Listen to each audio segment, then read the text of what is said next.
I'm going to bring on the next crew. It's Jason, Collette, Steve Gesuele, and Mike Kurland.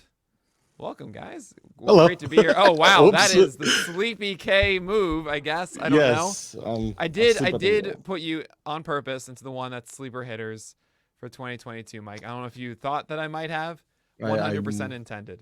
Not surprised. I mean, You you're and your the SK puns. brand now. You're leaning into it, and I love it.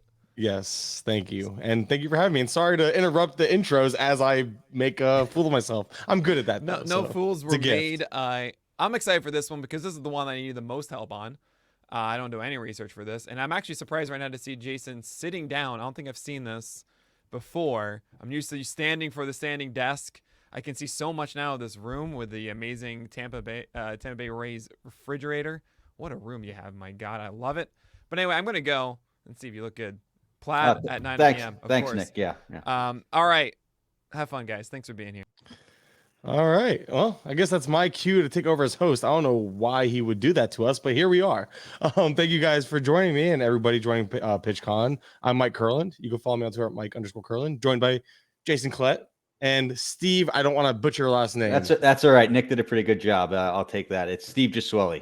Or Steve G is fine. Yes. Yeah. You're totally screwed that one up. At Stab8818. Gentlemen, welcome to PitchCon. How you guys doing? Anybody? Good, man. Oh, Jason, I think you're muted, Jason. Yeah, that may help, right?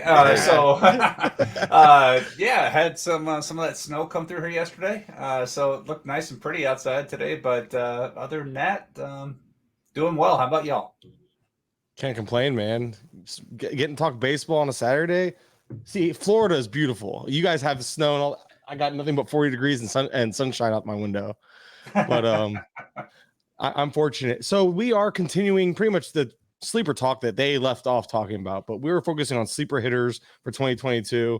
And we talked a little bit behind the scenes. We're going to go around and discuss what we obviously think a sleeper is or what a sleeper should be considered. And we're going to give a catcher, one corner infielder, one middle infielder, and one outfielder.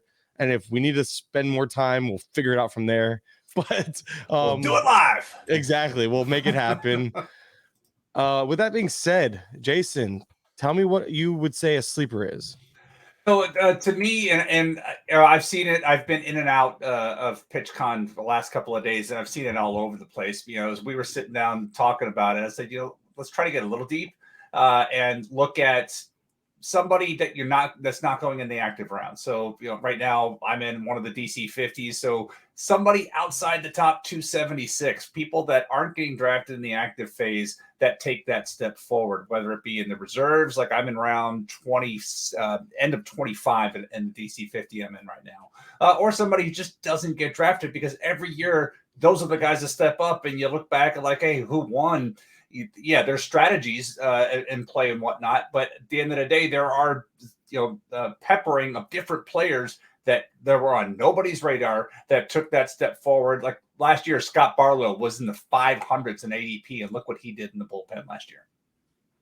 Yeah, totally agree, and I'm with you. I think a sleeper should be somebody who is going in those reserve rounds that can be a difference maker for your team. Steve, is there anything you would add to what you look at as a sleeper? No, I for the most part agree. I think that there's a trap too where it was just brought up on the last segment, like Freddie Peralta last year, right? Like in the beginning of draft season, he was a sleeper. Like nobody was drafting him that high, but then as people did their research, as drafts go on in February and March, guys kind of shoot up the draft board and kind of become like, I think you guys talk about like on Sleeper in the Bus and stuff, like America's sleepers, like wide awake sleepers. Everyone knows about them. So it's kind of important to stay on guys that are still under the radar and kind of can stay under the radar, but to kind of push back a little bit, like, I look at like Rasball and I read all those sleeper posts. Those aren't necessarily guys that go post 300 or anything like that. They're just guys that you might like more than the market. I know that's might not be the name for a sleeper. It might just be like undervalued guys, but depending on where you are, like, there can be sleepers in different parts of your draft. So I know we're focusing on more of the traditional sleeper, but, I try to look at it like that too and have an open mind. And, guys that I just like more than the market can technically be a sleeper for me. I get you. Well, then we'll let you begin. We'll start with you with catchers. Who's your catcher sleeper this year? Yeah, as we were talking offline yesterday, Jason might get a little upset at this one, but it's Mike it's Mike Zunino for me. I'm someone that does not draft catchers like remotely early. Like I'm spending some of my last picks in like my home league and like on catchers, even in drafts and holds. I'm still waiting and just getting guys with jobs. And Zunino is a guy that is attractive to me for that reason, because he has a job and he can do one thing, and that's hit home runs.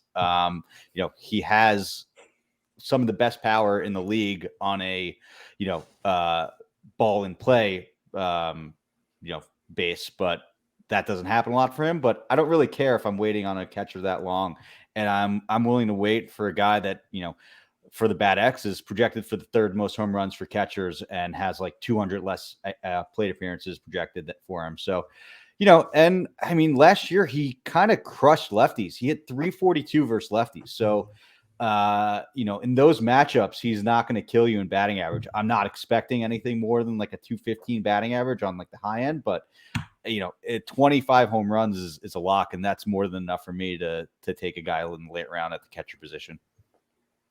Gotcha. Jason, first off, sorry about the Zunino talk. We knew that was going to upset you a little bit. You warned us, but I will apologize on our behalf. And who's your catcher sleeper this year? Yeah, and so everybody understands the Zunino thing. I took him in the last round of AL Tout reserves last year. I tried to avoid him all draft, was making jokes about it, ran out of money, and I was like, you know what, I'm not even going to take him. I think I took $2 Adley Rutschman. Then it gets to the fourth round of reserves. I'm like, I need power. I'll go ahead and take Zunino. And everybody was making fun of me. 2 weeks later, I just cut him because I didn't want Mike Zunino on my team. And then he goes out and hits all those home runs that I could sorely need. But so moving on to my guy, I want to give Danny Jansen another spot. And when I look at Danny Jansen, his ADP has fallen each of the past 3 seasons. And I know a lot of attention's on Alejandro Kirk. I'm not sure if Danny Jansen even stays in Toronto, but I've watched him play quite a bit over the last couple of years. And I like his potential. Now he's got to stay on the field. He's got to get a chance to do it. But if I'm looking for a second catcher or, DC 50 and a third catcher here eventually, that's the type of guy that I want to take a target on because, he's got some pop in his bat. I mean, you look at, he had a nice close of the season last year, hitting 5 of his home runs in September, showing some of his potential. So I want to give him another chance only because the marketplace really liked him a couple of years ago, and now he's just kind of faded out. And that's typically when that catcher has that rebound season. Even go back a few years ago when everybody was like done with Zunino, and then he goes out and hits 251 out of nowhere. Some of these things can happen. So give me another year, Danny Jansen, please. Danny Jansen, I feel like he keeps leading us on. He gave us this amazing finish to the year with absurd numbers, and it all works. That lineup is something you want a piece of as well. Mm-hmm. He was actually the guy you stole from me. I was like, okay, well now I have to come up with a catcher. And Jansen's a guy that it's like I find myself having a hard time ranking because I do think he's the starter, but as that roster currently stands in Toronto, it's tough to see consistent playing time for any of them in terms of Kirk or Jansen, but Jansen's defense usually is the difference maker. I'm rambling, and it's a long-winded transition into me saying my catcher sleeper is it's going to be Carson Kelly. I went back and forth here, and I just, for some reason, won't give up on Carson Kelly. The dude can crush lefties. He hit him like similar to Zunino. Wrong name. Zunino. Yeah, Susudio, whatever. Hey, similar to Zunino, he is a lefty crusher, but he hits for a solid average consistently against them. The problem is Carson Kelly struggles against righties. And the reason why I'm a little optimistic is that lack of competition there for at-bats from the catcher position in Arizona. I don't think Varsho's going to be playing much catcher. I think he's going to be more spelling than he is, splitting over there behind the plate, if at all. And I think that strong base against lefties, and we see a career 21.1% strikeout rate and a career 10% walk rate for Carson Kelly against right-handed pitching. I feel like that plate discipline can lead to better results. I mean, typically when you see that type of plate discipline in general, you get excited like, oh, this player's a strong base, but that plate discipline hasn't translated to solid numbers against right-handed pitching. So Carson Kelly is a guy that if that plate discipline can translate to like maybe adding just more production against righties, then that brings that floor even higher because, again, how well he hits lefties. Carson Kelly already produces good enough to be your catcher 2 in leagues, and maybe he could finish right around that top 12 range. So that's where I'm at. I don't know if anybody has anything to add to that, but Carson Kelly's just the guy. First one comes to mind. I guess we'll just keep going in a circle here or triangle. And Steve, you can hit us with your first. Let's go corner infield. Corner Sleeper. infield. All right. This was another one. I think I might have sniped you on there, Mike. But my sleeper corner infielder is Seth Beer.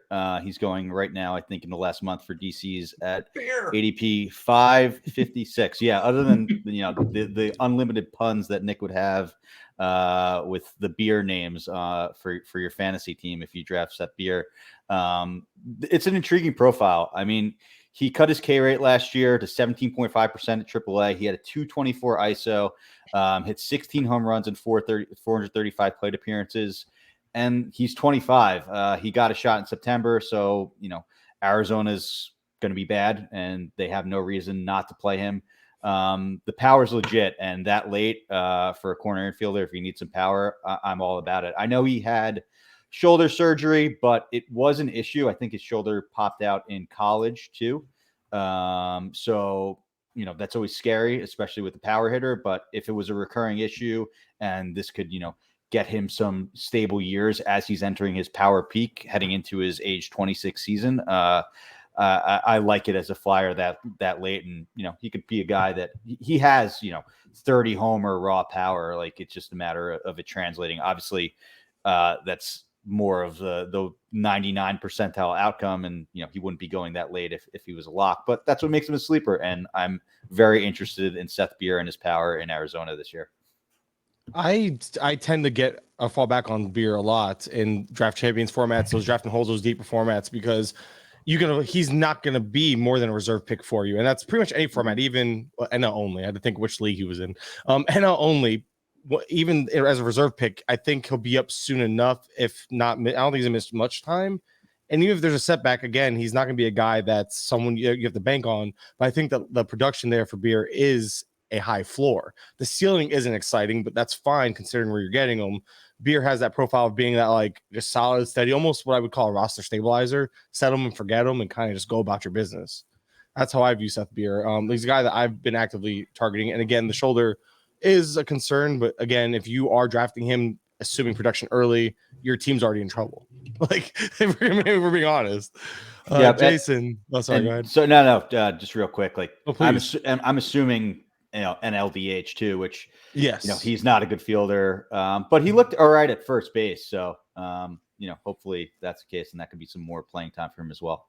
No, feel free to be long-winded because we are going to need to fill time the way we are flying through these names. Yeah. We're going to have to fill some time anyway. So feel free to take some time on these answers. I would add to Beer the shoulder issue to me is a concern. Only in which shoulder was it? Was it his front shoulder or was it his in the swing? Because that's I don't know. I didn't do that much research. All right. Jason, well, for everybody in the chat room or whatever, for me, when guys have shoulder surgery on their front shoulder, it hurts their ability to get extension on their swing right out of the gate. And so we think there's been a number of guys throughout the years. When I hear shoulder, the first thing I do is I look to see which one was it. Was it the front shoulder or the back shoulder? But the front shoulder, again, hurts their ability to get the extension on the swing. And I would be concerned about him utilizing all that power if he can't get full extension. He had shoulder surgery on his left shoulder, and he bats lefty. So that means it's his back shoulder? That's correct. That's his back shoulder. You like how I just sit there and like, that's my hands went this way too. I was like, oh, okay. But so that's out there. I mean, defensively, I've seen him play defensively, and this can of jalapeno pale ale has got as much range as Seth Beer does in the field. So but you got to believe in the bat. And like I said, it's a reserve round pick, and you're playing for the power. And again, you kind of let go of, because first base is it's deep this year, and it's got such a high bar for power. Like 25 home runs is meh. So it's got such a high bar, but in reserve rounds, you're looking for upside. Maybe somebody can go above and beyond that. But if you're like, oh, I really believe in this and I'm going to reach and take them, not the guy to reach for, but somebody to target in the reserves. No, exactly. Well, keep it going. Jason, who's your corner infielder? So I'm going Homer and taking Yandy Diaz because he plays both corners. He qualifies at first and third. And his ADP the last couple of years, when I looked it up, he was 408 in 2019. He was 247 last year, and he's 371 right now. So he's kind of been all over the place. And the running joke last year was, if with all the shifting that's going on in the league, you could have reverse shifted Yandy Diaz and probably taken him out of baseball. Because everything he was hitting early on was to the opposite field. But teams kept pitching him that way, so he kept hitting it that way. And then if you go look at his breakdowns at StatCast, pull up wherever, use Scott Chu's rolling graphs from his, I think it was Thursday or Friday, whenever he was doing that. But go look at what Yandy Diaz did during the season. It's right about the All-Star break. All of a sudden, he started pulling the baseball more and started getting some of that loft we have long wanted from Yandy Diaz, whether you were a Cleveland fan, whether you're a Tampa Bay fan, an AL-only player, like you've wanted to see it. And he started to show it late last year. And so that's encouraging. By his ADP, he's still well out of the active phase. Even the reserve, he's barely hanging in the reserve rounds. But with that dual eligibility and the potential of finally getting some more loft to the ball on a consistent basis, that could be intriguing. Now, that said, there was that potential coming into the last season. And again, he was barely getting the ball off the ground.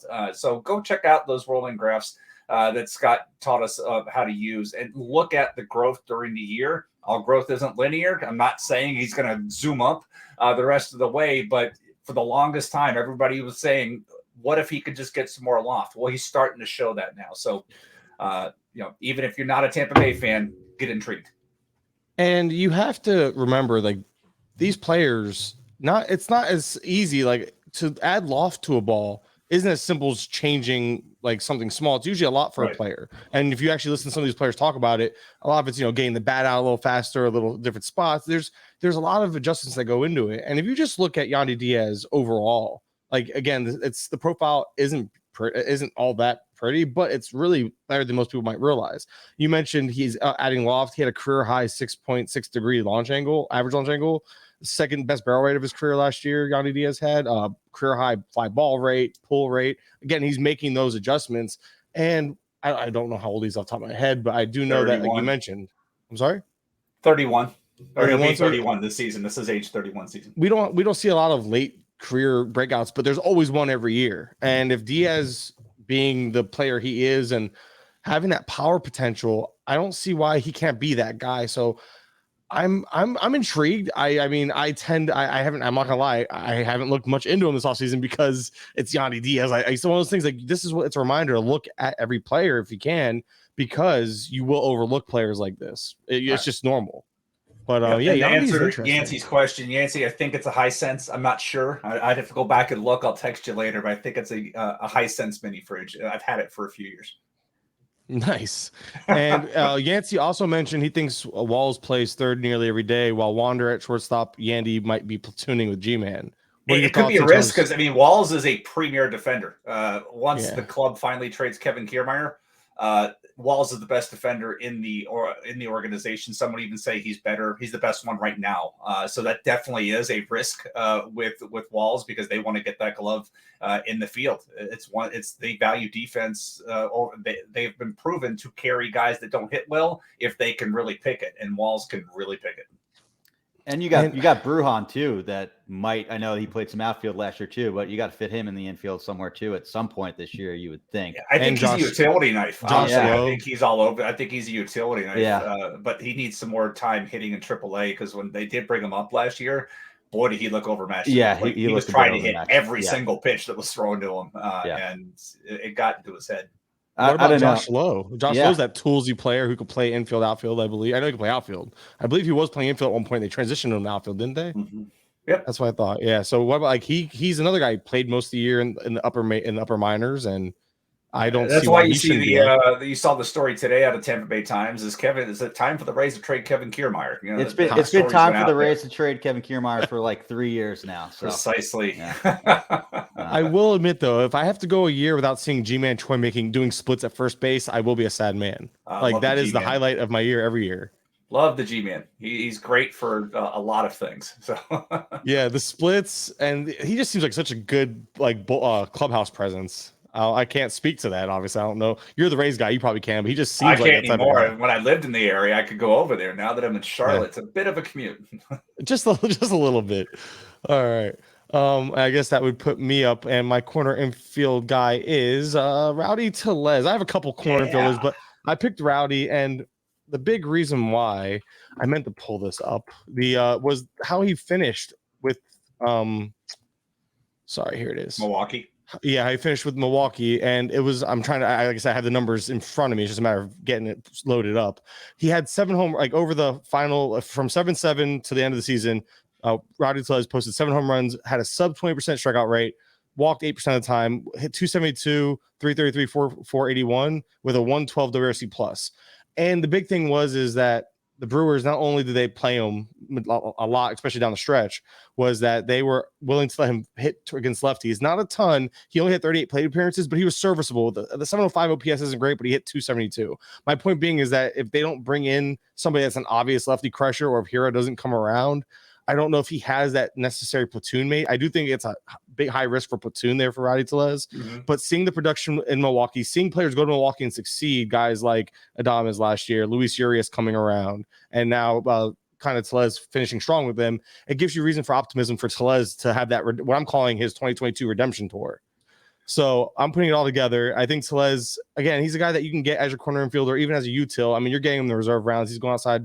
Last I checked, I know his ADP is kind of moving up. It's right outside the top 300, but in a 15-teamer, that's still a reserve pick or corner infield for many. And for 12-teamers, that's definitely a reserve pick. So Rowdy Teles is a guy that I'm just going to buy back in on at the reduced cost and hope that he brings to us what we expected him to be entering 2021. I would add, I like him a lot. He was my first reserve pick in that aforementioned DC 50. I took him at 285 there towards the end of the 24th round. So yeah, right there with you. Yeah, and going back to adding the DH for NL, which again, I feel like we all assume it's a pretty much a done deal. I think both sides have come out and said it's not even a bargaining chip. Oh, it better be. Well, I'm sick of pitchers getting hurt on the base pass is really all it, or swinging the bat or whatever. Insert reason pitchers get hurt as a hitter. But I'm going to play my bathroom breaks better watching an NL games now. But you can automatic going to get a beer, going to the bathroom. But, especially if it was a 2-out thing and the pitcher was up. Now you're like, well, now I have the in between innings and the third out, so you could take an extended break. But Steve, you were saying something. I really interrupted. No, all good. I'm really in on Teles's lot too. He was in a tweet, one of the Bloom boards, but Ryan Bloomfield puts out. So whenever already a guy's on that, that's I'm easy. That's all I pretty much need to be in on a guy. And he was on a list of guys that had a good Bauer rate, but did not have a good home run fly ball rate. Last year, his Bauer rate was 11.6%, which is very good. And his home run fly ball was only 12.4%.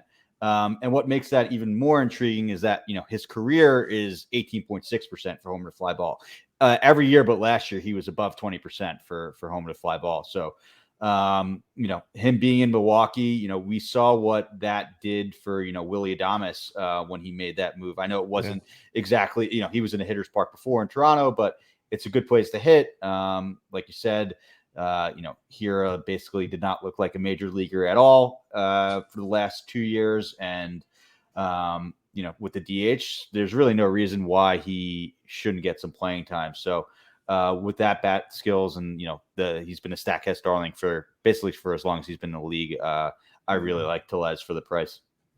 Hey, question for you guys. How much with Hira in particular, because he's a factor in this equation with the issue, I believe it was his mother, the stuff outside the lines. Like, how much of a break are you giving Hira? Because I think I took Hira in the top 5 rounds last year because there was a lot of hype helium in his potential heading this time last year.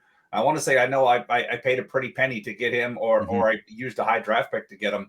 But how much of last year's outside the lines kind of stuff do you believe impacted what happened? And how much, where are you looking? We didn't plan on this conversation, but where would you be comfortable taking? Because I'll tell you, we're a pick 300 and he still hasn't gone in my DC 50. That seems to be where he's going, or at least around that area. And I typically take those things into like a large, like I'll take a lot of that into my, and when I factor into a player. But the problem is it wasn't just last year was a down year. He was taking on the struggles from 2020 and carried them over. So I have a hard time attributing much more of the struggles to his, extenuating circumstances. That's where the difference is for me. Had he had a strong 2020 coming into 2021, it was 2019 that he had the big year, right? It came up 2019, Yeah, 2020, 2019. shortened season. Yeah, I'm 2020. It blends into one of the other years usually. I just remember him getting drafted kind of aggressively. Yeah, he was being drafted rather aggressively going into 2021 is what it was, and throwing me off. So yeah, the struggles continued. He got figured out. We saw Hira struggle with high heat pretty much, and teams were just attacking him that way. And until I see that change, I don't know if I don't know if I'm attributing much of the shortcomings to that extenuating circumstances. I do obviously hope that. I mean, I never want to wish the guy not to be successful. It was all the writing was on the wall for him to have trouble or continue having trouble. I think where he's going is appropriate based on where Hira is in terms of like still has that, he comes with a high prospect pedigree, was a great hitter prior to kind of going for power suddenly in AAA or something. I don't know. I'm kind of just avoiding. I'm okay missing. I have one share, I think, around that 300 ADP range. So I think it's okay. I think it's a good price. I'm just not buying. I'm afraid. I don't know. Where are you at, Steve? My first ever article that I wrote for Pitcher List was why Keston Hira was going to bounce back in 2021. So, yeah, that did not turn out well. Oh, so it was your fault that I drafted him? Okay, maybe. I don't know. There was. I tried to paint a pretty picture, and it did not work out. But it looked like Picasso. Yeah, I mean, I was all over him. Like I held on to him. I remember stashing him in like a redraft league in 2019, and was just waiting for him. And he was such a good hitter in college in the minors, and like the power came on late, and it's like that's kind of like it's like, all right, this guy who just knows how to hit everything and can hit 300 in his sleep is now adding power. Like that's why I think the fantasy industry fell in love with him so quickly, and it just as quickly as it looked good, it fell apart. And it's hard not to write that off. He went in the 34th round in the 12-team best ball league that I did at like pick 516, and I'm kicking myself that I didn't get that. Like combined with everything that went on with his mother, and like when the team like gave him time off, like to go deal with all that and just take a break from baseball. When your swing needs like a total overhaul and that going on, I'm willing to give it a free pass. And at this price, like the more that we talk about it, I definitely want to get a few shares. Like I said, like he was such a good hitter. He was the best hitter in college baseball. Like he hit close to 400. I know that's different, but he was still that great hitter in the minors and showed that he did it in 2019. So, I have a hard time giving up on him. I like him a lot. I've looked foolish before with him, but it might be too soon to write that off considering everything he went through. And it looks like, I guess we were thrown a question about Jared Walsh, and I guess I'll throw it to you, Jason, first. Jared Walsh, do you see a next step there? Do you think he's more or less the same player we saw? And overall, what do you expect that lineup to look like? I personally will, in terms of that lineup, I think it's far from a finished product. They obviously went out and made some moves prior to everything shutting down. I think they're going to go out and address a few more things, especially on the offensive side. I would think they bring in a couple of veteran presences. But other than that, again, I'll kick it to you, Jason, about the rest of that. Yeah, I mean, it's definitely a top-heavy lineup. It gets progressively worse as you move down. Quick. You have to hope that Anthony Rendon's got a bounce-back season. Man, that one hurt last year because, raising hand, I know a few of us were out there and put him on a roster, and he did absolutely nothing. And that one really hurt. I look back at how I didn't win my local AL-only league, and that $35 keeper, that burned. But he's the guy projected to hit cleanup right now behind Walsh. So Walsh on paper, if Rendon has that bounce back season and he's got Trout in front of him, he is well insulated in that lineup. That said, he's probably the same guy. He probably gets around 30 home runs and hits the same amount of average. because they may until Rendon proves that he's fully back. Why not just pitch around Walsh and do that? Unless Ohtani and Trout are on base, then it's like, well, then I can't really load the bases for a guy. So I'm not expecting another level, but he can absolutely repeat what he did last year. I think what we saw from Walsh, performing the way he did without Trout and Rendon in the lineup most of the year was pretty impressive. A lot of that's probably attributed to Ohtani's crazy walk rate and always being on base, other than when he hits home runs. But the only thing that scares me about Walsh is his terrible splits against lefties. He's just not good against them at all. Last year alone, he hit just 170 against them. The weird stat about him I found out, I was looking at, because it was kind of similar to Zunino, that of 31 hits Walsh had against lefties, 10 of them were home runs. That's a crazy rate of home run to hit. You know what I mean? Like how often is he going to hit 10 home runs on just 31 total hits against a whole side of a platoon, basically? So 10 of his 29 home runs came against lefties, but on so few hits against them, I feel like that's hard to repeat. Granted, that's a weird stat. Like I'm making up like a stat that it's not really a stat, it's more of like an observation. That, I would push back. I would push back though, like on a different situation, like coming back to Tampa Bay, like with G-Man Choi, they have a right-handed option they could use right now. They could have Diaz play first and have Taylor Walsh play third. Go look at that Angels lineup. They don't have a right-handed bat to play first base that can go in there. Maybe if they convince Justin Upton, if they could find one, but on paper right now today, well, they can leave Walsh in there every day. And now, we know the noise between righty lefty splits. Every now and then somebody has a great year and then they go right back to normal.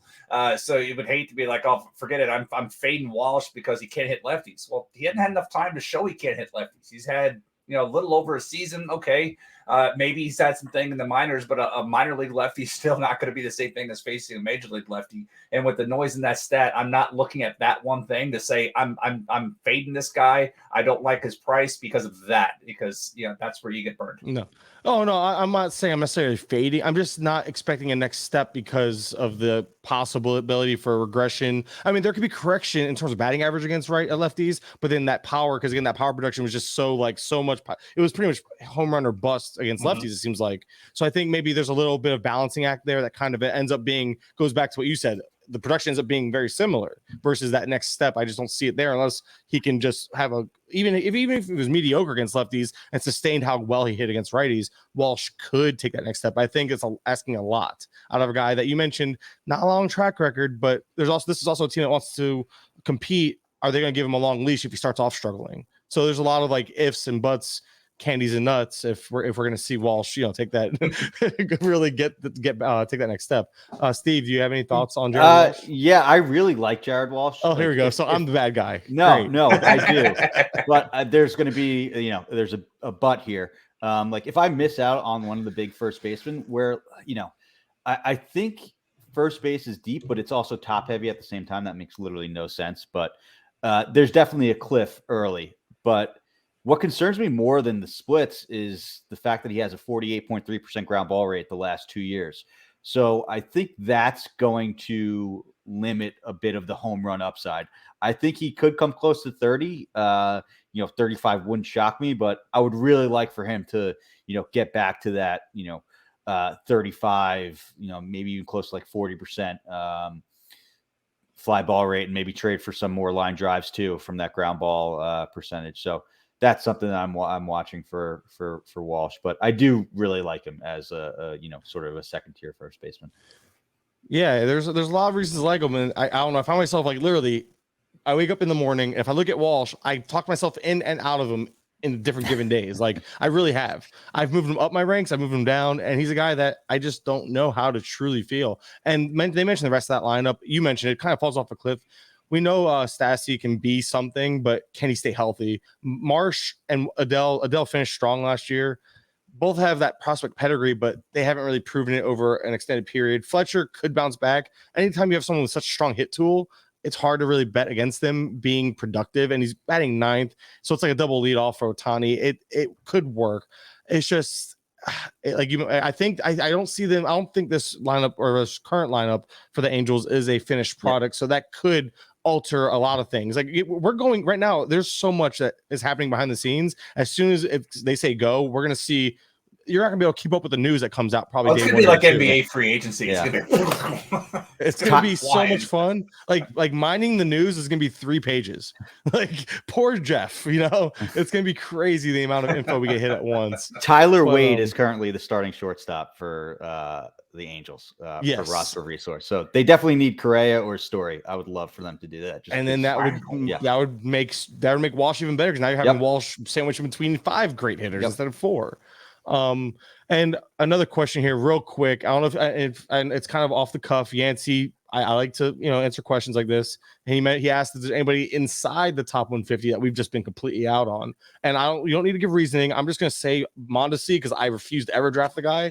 So Mondesi's just always like I will be because he is a September standout, a darling. He wins leagues. I've understood that, but I can't risk holding him as dead weight the whole year because of that. But regardless, I said I wouldn't give reasoning. I just can't help myself because I'm always wrong, but I'm always out on Mondesi. Do you guys have anybody that's like that you guys just almost cross off your list before you enter a draft? Well, I'm not going to choose a hitter. I'm going to go pitcher here, but that's Justin Verlander for me. And it's rather 2 things for me. One, we got to stop making the assumption that guys are going to pick up where they left off. We saw it most recent with Corey Kluber. I mean, Nick Pollock made a great point on this on episode 1000 of Sleeper in the Bus talking about this. And he even admitted that I was too aggressive on Kluber, but we have to stop thinking these guys are going to pick up where they left off. And if you've listened to me talk long enough, for me, with guys that have had Tommy John surgery, I want 2 years before I want them back on my roster. Verlander had that surgery October 1st, 2020. So we're about 18 months. And so until they get to that 2 years, the command is inconsistent. Not to say it's not there. It's just inconsistent. And I think the great recent example of how this works out well is with Chris Bassett. When Chris Bassett had his surgery, came back, struggled a little bit. And when Chris Bassett got really hot towards the end of 2019, he had a surgery 2 years prior to that, and he got kicked in. So that's been my rule of thumb. But I see Verlander going. I see the price on Verlander rather aggressive, and he is like undraftable to me right now at his current price. Now, the other point is everybody's got a price, and if I see him falling, sure, I'll take him. But I'm not paying the market price on him because I refuse to believe he's just going to come back in and pick up where he left off. And he's only gone up. Like it's not like not even just the current price. It's been like it was somewhat palatable. Then it's like, well, now it's fringe. I think he's almost going like top 100 almost at this point. Like it's pushing up. I think close. I'd have to look. To be sure. Steve, is there anybody that just sticks out to you that were like this? Yeah, and on Verlander, real quick, like in spring training, if he comes out and is pumping gas, like that price is going to just even go up even further, just because it's a name brand and he'll be looking good. Like that's one of those guys that can get spring training helium.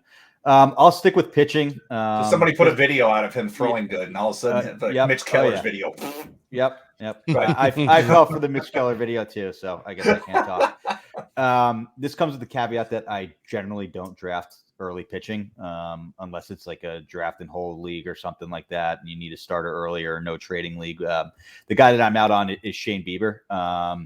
I'm scared to death of shoulder injuries with pitchers. I know he came back towards the end of the season and made like 2 or 3 starts, but he didn't look good. And what was concerning, and this might be the injury factor that was playing in before, but the command was missing from Bieber for at least for his level. Like that's how he got by. He has those 2 elite swing and miss pitches in the curveball and the slider, and like pinpoint command, and didn't walk anybody. And last year, like it was creeping up. Like it's still a good walk rate, don't get me wrong, like for a normal pitcher. I think it was like the 3.5 walks per 9 or something like that.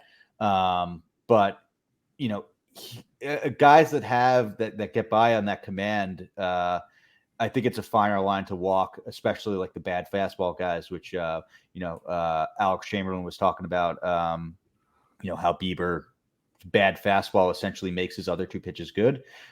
If he's not spotting that exactly where he needs to, it's going to be trouble. So I am staying away from Bieber at that cost, even though it's a little bit depressed from going into 2021. Before we move on, I said those exact same words this time 2 years ago before he went out and won the Cy Young. So, all right, maybe he's going to win the Cy Young.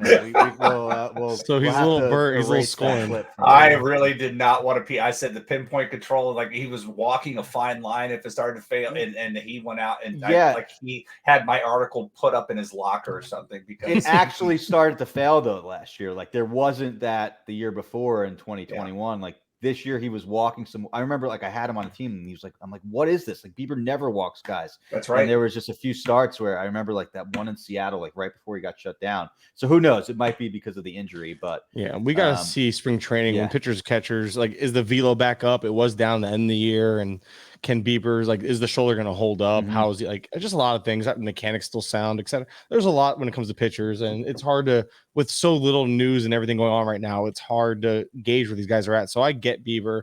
I understand Verlander. I've kind of avoided both so far to this point as well. Let's get back on track, though. We have a couple more sleepers each, and now we actually can, rush through them if you'd like. Steve, you want to hit us with your middle infield? I believe we're at. Yeah, middle infield. My guy is Jeremy Pena. Another guy that might move depending on what the Astros do, but he is currently slotted in to start at shortstop for the Astros. So I am very, very interested. He's at 454 ADP over the last month for Draft Champions. He's 24 years old. Like, the defensive grades have all been good in the scouting report. He's a plus defender at short, and he's hit in the minors. Last year he had 10 home runs, 5 stolen bases, and a 126 WRC plus at AAA, and a 311 ISO, which was really impressive. And that was after making a jump from high A in 2019, where he had 7 homers and 20 stolen bases across in 109 games. So this guy's a good defender. That's, it's another guy that, like, I kind of like the target for these quote unquote prospects, because they're at the age where teams don't really benefit from, manipulating service time or anything like that. He's 24, like it's time to go.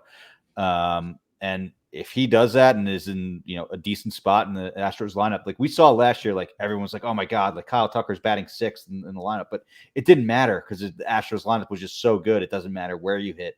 I'm really interested if the Astros don't make a move for shortstop and he goes into the year as a starter. I'm very happily going to grab a lot of shares now and hopefully have a really good starting shortstop or middle infielder late. Gotcha. Jason, who's your middle infielder? My guy is Cesar Hernandez. I'm struggling to understand why Cesar Hernandez, coming off a year where he said his career high in home runs, has fallen 100 spots by ADP, especially with him going to Washington. And right now, he is the guy on paper that's supposed to hit in front of Juan Soto. So he's got Lane Thomas, then we got Cesar Hernandez, then we have Juan Soto. And so we know he can hit for power. He's only stolen 1 base over the last couple of years, but I firmly believe that's a strategy and not the lack of speed, especially when you go look at a stat cat base and see that he's 89th percentile sprint speed. So he could still move, but he's not running by choice, but he has also stolen 20 bases in recent memory. So we have a guy that's hit 20 home runs. He's stolen 20 bases, and he's in the reserve rounds being drafted, and he's hitting second in the lineup. I'm just puzzled why this guy's here. And if you look at second baseman over the last 5 years, he is 5th in runs scored. Like, he's been out there producing. It's not a sexy name, I get it, but where he's hitting in a lineup, he's hitting high in the lineup. He's shown the power, he's shown the speed. He has a career like 345 OBP, so he knows how to get on base, which is the best way to score runs. And he is just with an ADP of 363. I'm just kind of befuddled why he is sinking coming off I know he was terrible with the White Sox. I get it. He was just terrible with the White Sox, but he had a really good year with Cleveland before the trade. I don't know, maybe something in the trade happened. I don't know what happened when he went to Chicago, but he should have done better. He didn't. And I just think it's been like this heavy layer of recency bias with him, because I right now I think he's a tremendous value at his current price. Hernandez is a guy that, again, falls into that roster stabilizer type of category where you just kind of set them, forget them in deeper formats, and kind of does this thing. And I'm bringing to you an even more boring version of that. That another guy that he hasn't really gotten the opportunities, but he has flashed elite plate discipline over the years. The guy can hit for decent batting average. He showed it last year in a career high 397 plate appearances. Tony Kemp hit 279 last year. Nice, but the reason why I'm so interested in Tony Kemp, not only is it's elite contact, the guy's had a double digit walk rate 3 of the last 4 years, so the on base skills are there. And I don't see how he's not going to lead off. Right now, he's currently expected to lead off for the A's. And the A's are just going to be trading off major pieces, which leads maybe the run production won't be as good, even at the top of the lineup, but he's going to be played until he's worth a damn to be traded probably. And so there's playing time there. There's a potential for at-bats in that lineup and leading off. And we saw him get eight home runs, 8 stolen bases in just 397 plate appearances. If he gets closer to 500 plate appearances over a full season, that's probably closer to 10-10. We've seen him get close to 10-10, 8-4 in the past 6 and 9. Not very sexy. Again, 10-10 doesn't sound great, but if you're going to give me 10 stolen bases with a guy in Tony Kemp who can give you a decent batting average as well and run production, you're getting, and he's not 0 for power. He's what you wish Luis Arias would give you in terms of power and speed. Without, obviously not quite the batting average, but you get my point in terms of playing time and that top of lineup guy, runs, etc. So it's not fun, not flashy, but you just kind of know he's going to do it. And he also brings outfield eligibility, which again, I know we're not talking about outfield, but that dual eligibility does add to his, at least what I see as perceived value right now for Tony Kemp late in drafts. And don't forget the value. Don't forget the value in players that play on bad teams because they get to play a lot. And every year there's guys like that. Jonathan Scope was a guy last year. Jonathan Scope went in the reserve rounds barely in a lot of leagues. And look what Jonathan Scope brought because Detroit was like, oh, you're hitting? Fine, play. And roll that way. So Tony Kemp's a great one. I love that you brought him up because he's got his limitations, but playing time won't be one of them. He will be able to play. And he can move. He can get on base. He can move. He can score runs. Yeah, I love Luis Arias this year, but Luis Arias, his entire value is in his batting average and runs because he has nothing else. He doesn't steal bases and he has no power. And not that Kemp has shown to be a big batting average guy, but when you have his career strikeout rate is what 14.9%, a career 10.9% walk rate, that's going to lead to, at the very least, I would say, he's a 248 career hitter. Fine. I feel like that's the floor. Give me 248 for Tony Kemp. But again, getting on base that much on a team that's going to need manufacture runs, and he should be leading off or hitting towards the top. Mm-hmm. Stolen bases are such a premium in these deeper formats, yet Tony Kemp's just kind of being overlooked and somebody I strongly pursue. I jumped his ADP recently, and I'm in a draft right now where I know people are listening. I will jump his ADP, so you have to be willing to out jump me, but I will jump his ADP upwards of 80 picks and get him around pick 300, no problem. Because right now, over the last month, it's been around 381. So if you're willing, but here's the thing, I'm always willing to put my picks out there. You just have to be willing to pay more than me, and at that point, I just adapt anyway. But get your guy.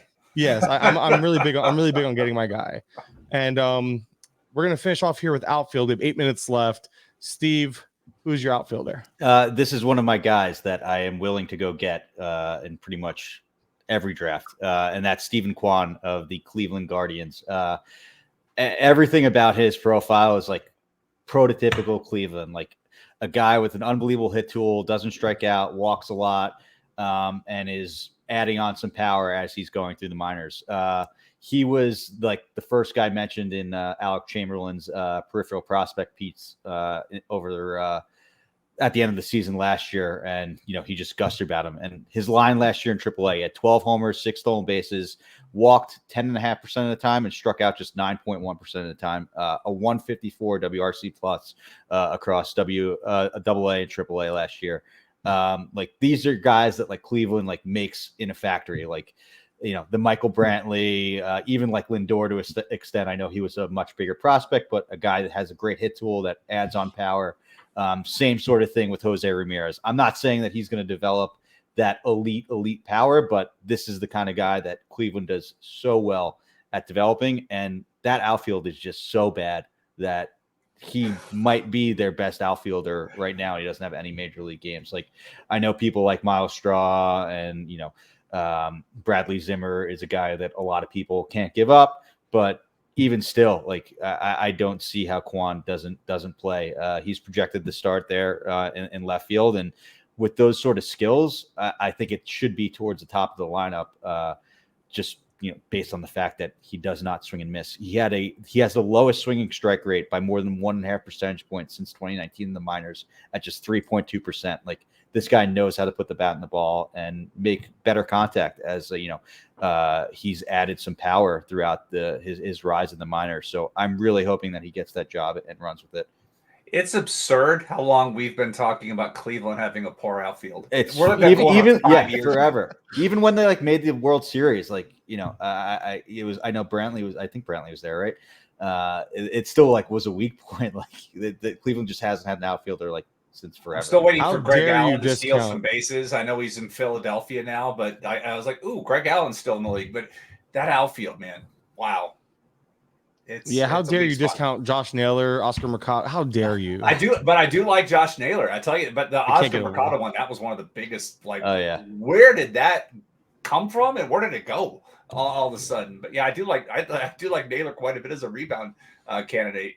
But That injury hindered him. I was in on him last year, big time. This year, I'm not really out on him, but I feel like they have so much mediocrity in that outfield that he just kind of fumbles into it at this point, and I'm not sure he stands out enough to necessarily win that playing time in the outfield. Unfortunately, good news, I think he's only 25, still got time. Yeah.